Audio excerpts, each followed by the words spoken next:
هنبدأ في المهارة الثانية وهي مهارة النقد. يعني إيه نقد يا ولاد؟ سمعنا عن النقد ده قبل كده السنة دي في المنهج بتاعنا ولا لأ؟ حد يفكرني كده يا شباب، وعايزين يعني، وانتوا يا ولاد محسسين ان احنا في الحصة الأولى ولسه نايمين ليه؟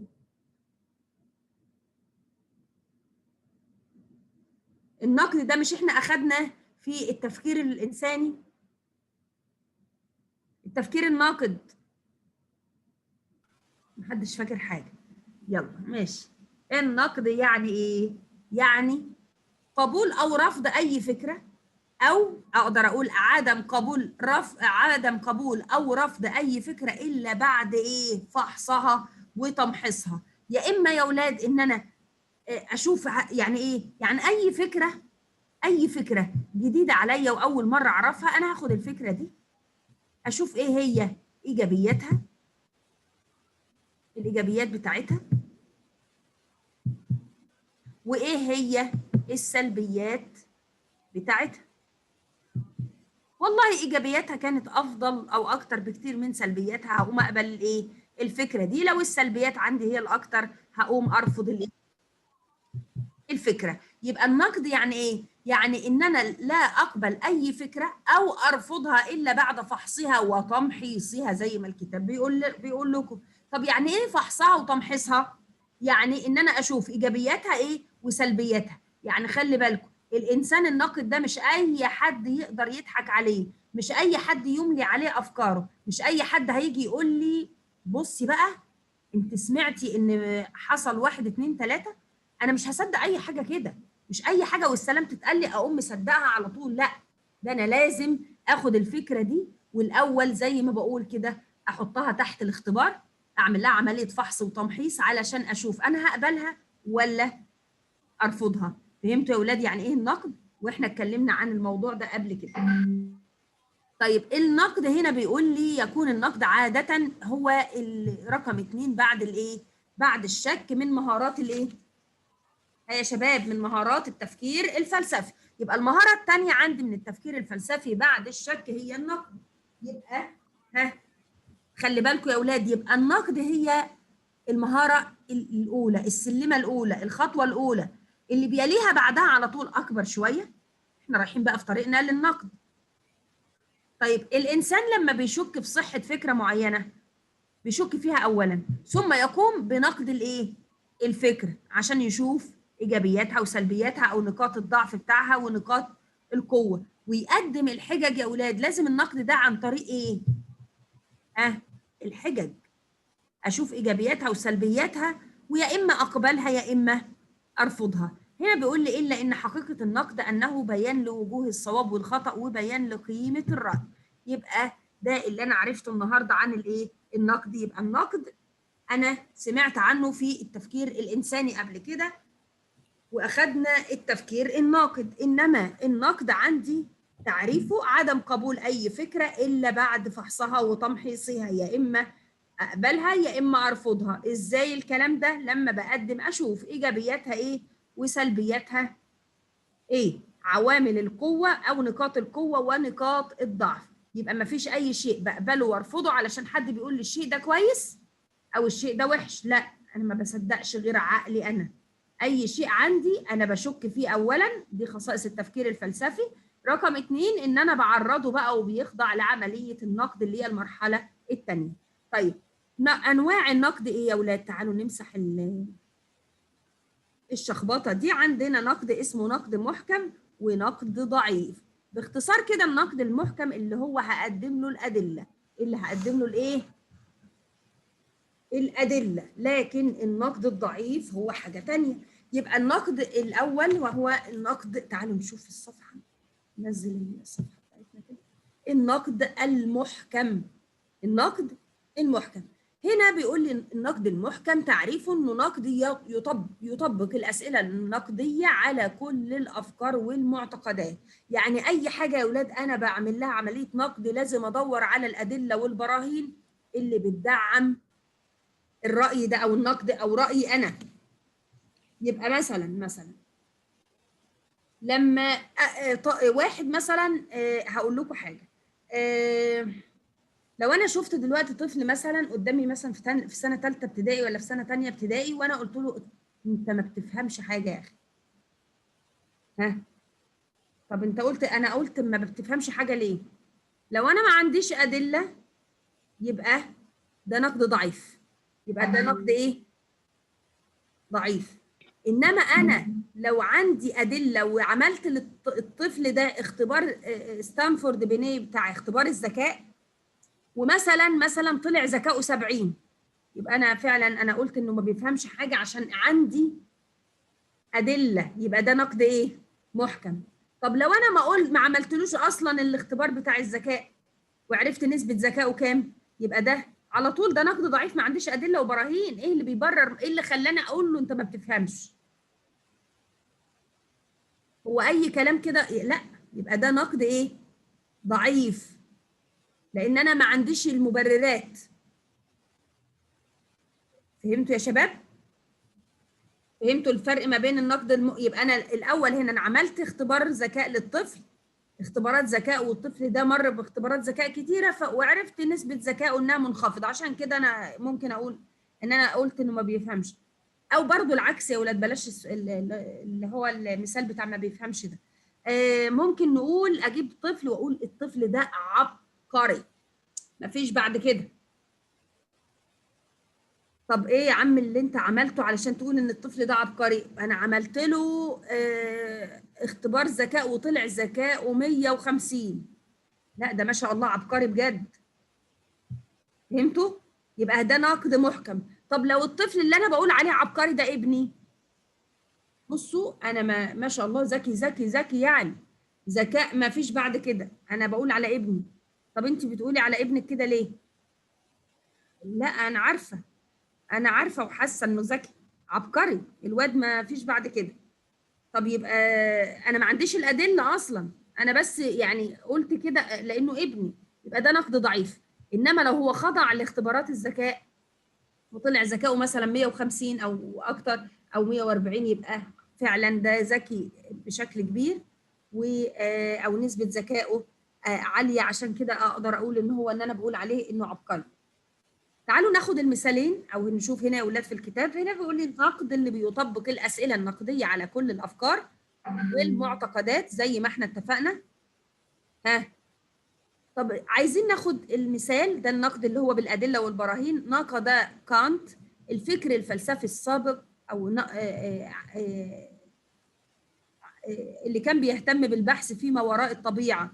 يعني ايه ما وراء الطبيعه؟ ها، يعني ما وراء الوجود. ايه اللي طب احنا عارفين الكون، طب في ايه اللي بعد الكون؟ ها، طب في حاجه يعني الكون مهما كان كبير هو ليه حدود. طب وبعد اللا حدود ما وراء الطبيعه، اسمها ما وراء الايه؟ الطبيعه.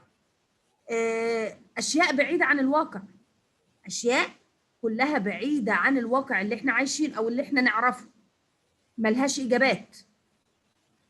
وكانت فلسفته هنا قائمه على الايه؟ على البحث في الاخلاق. ولما احنا قلنا يا اولاد عن دي ده نوع من انواع الفلسفه، يعني فلسفه كانت دي من الفلسفه الايه؟ اليونانيه. في اللي كان بيتكلم او يعني موضوعاته كلها هنا كانت الهدف منها ايه؟ هي البحث عن ما وراء الطبيعة أو ما وراء الكون اللي احنا عايشينه، أو الحدود اللي المعترف بيها أو اللي العقل بيخضع ليها. ده بالنسبة يبقى فلسفة كانت. أنا اديت لكم مثال يمكن أقرب شوية بتاع الطفل اللي ما بيفهمش والطفل العبقري.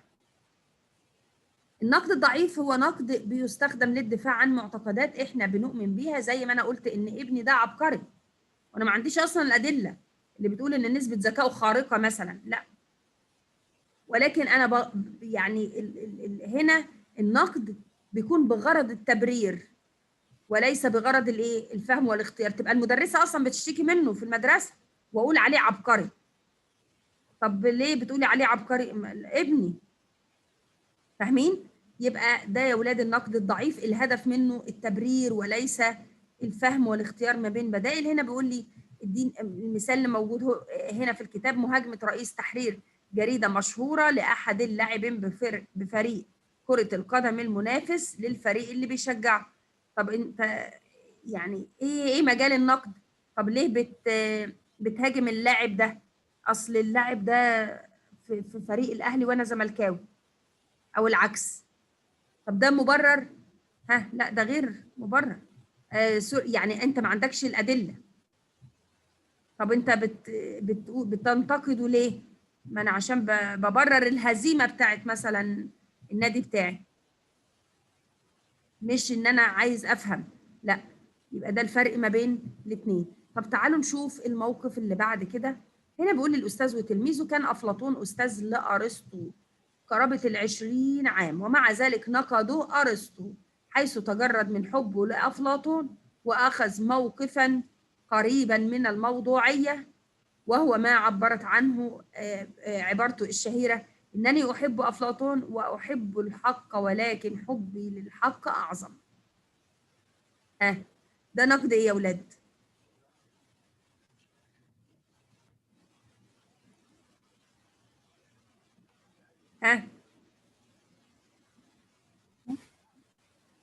هو تخلص من أفكار، هو هيتخلص من أفكار أفلاطون الأستاذ بتاعه، وبعدين يبدأ يشوف ياخد الأفكار دي. أنا سوري، أنا هتخلص من حب أفلاطون الأول، وأجيب بقى الآراء بتاعت أفلاطون وأفكاره دي وأخدها فكرة فكرة وأعرضها للإيه؟ للنقد والفحص والتمحيص، وأشوف أنا بقى عقلي هيقبلها ولا هيرفضها، ايه هي ايجابياتها وايه سلبياتها. هو ده اللي يقصده ارسطو. طيب المهارة الثالثة يا شباب هي مهارة الحوار. مهارة الايه؟ الحوار. طيب يعني ايه حوار يا ولاد؟ ها، حوار يعني نقاش ما بين اثنين او اكتر، يعني هو نقاش ما بين اكتر من شخص، يعني بيكون بين شخصين او اكتر. ممكن كلنا مع بعض كده 10 12، ايوه، نتناقش، يعني اكتر ممكن يكون اكتر من ايه؟ من شخص او اتنين. ولكن الحوار لابد يا ولاد عشان يتقال عليه حوار يبقى الهدف منه هو الوصول الى الحقيقة، او الحوار يكون بشكل ايجابي عشان اقدر اقول عليه ان هو حوار. يبقى الهدف هنا الوصول الى حقيقة الشيء، او الوصول الى ايه؟ الى شيء ايجابي يعني. طيب زي ايه؟ زي بيقول لي نصائح الوالد بتاع حطب الوزير الاول والمفكر المصري اللي عاش في القرن ال27 قبل الميلاد. نصح ابنه بايه؟ ها، في الكتاب بتاعه اللي هو مخطوط الحكمة انه يقبل الحوار مع الاخرين، ولا بد وان تحترم اراء الاخرين، وان تتعلم فضيلة الانصات. يا سلام، اللي هي الاستماع يا ولاد. بقدر تعلمك لفضيلة الحوار، يعني مش بس ان احنا نتكلم، لا، ده المفروض ان انت يبقى عندك كمان المهارة دي اللي هي او الفضيلة دي اللي هي فضيلة الايه؟ الانصات للاخرين. ولا بد وان تتحلى باخلاقيات الجدل. يعني ايه؟ يعني ما نقومش نضرب بعض عشان احنا بنتحاور او بنناقش فكرة معينة. ونصحوا بان هو يستمع للجميع وينصت الى من يتصور انهم جهلاء. ليه بقى؟ زي ما انت شايف ان هم جهلاء، لا، اسمعهم، حاول ان انت تسمعهم وتفهم منهم كل التفاصيل، يعني تستمع اليهم بانصات زي ما انت بتستمع للعلماء والعقلاء. فالحكمة تكمن حتى لدى عمال الطواحين. يعني ايه؟ يعني ما تبقاش انت بتتعالى وشايف ان الناس دول عشان بسطاء فلاحين عمال يعني شغالين في اي حرفة من الحرف، فتقول ان هم جهله او اميين فاحنا ما نسمعهمش. لا، شفتوا يا اولاد الكلام ده بيتقال من ايه؟ من اكتر من 5000 سنه. يعني في مصر الفرعونيه مكتوب من اكتر من 5000 سنه. الحوار اذا ما كانش هيتم عن طريق آه النقاش الايجابي والانصات الجيد والاستماع باهتمام زي ما احنا قلنا كده، يبقى ده حوار سلبي على طول، حوار سلبي. انما الحوار الايجابي هو ها الهدف منه هو تبادل الآراء مع الآخرين. طب تعالوا كده هنقدر نشوف الجزئية دي بتاعت أنواع الحوار. عندي حوار إيجابي أهو يا شباب، وآدي الحوار السلبي. أنا هشرح على طول. لما يبقى هنا الحوار الإيجابي هو التحاور ما بين طرفين، ما بين طرفين. الهدف منه هنا إن إحنا بنتبادل الآراء، أو إن أنت تقنعني بالحوار أو أنا أقنعك. يعني كل منهم بيحاول إن هو يصل إلى حد إقناع الآخر. أنا عايزة، أنا مقتنعة بفكرة، عايزة أقنعكم بيها، فأنا هقدم كل الآراء اللي بتوصلني للهدف ده، إن أنا عايزة أقنعكم بالفكرة بتاعتي. تمام؟ يبقى الهدف من النقاش هنا يا أولاد هو الوصول لحقيقة معينة، الوصول لحقيقة إيه؟ حقيقة ما. إنما الحوار السلبي ده طول الوقت واحد بيسفه اللي قدامه. يعني ايه يعني بيسخر منهم، يعني طول الوقت انت ما انتش فاهم حاجه، انا عماله اقول للي قدامي انت مش فاهم حاجه خالص، وما براعيش ابدا اللي قدامي في اي شيء، وما بستخدمش اسلوب الحوار الجيد اللي هو الانصات والاستماع الجيد، ولا حتى اداب الحوار، ولا اخلاقيات الحوار. فتقوموا ممكن ينتهي بالخناق، او ان الاثنين يضربوا بعض زي ما انتم شايفين في الصوره دي. وده حصل في برامج كتيره عندنا في التلفزيون. كده يبقى احنا يا اولاد ده الفرق ما بين الاثنين، دول بيتحاوروا ودول بيتحاوروا، ده حوار ايجابي وده حوار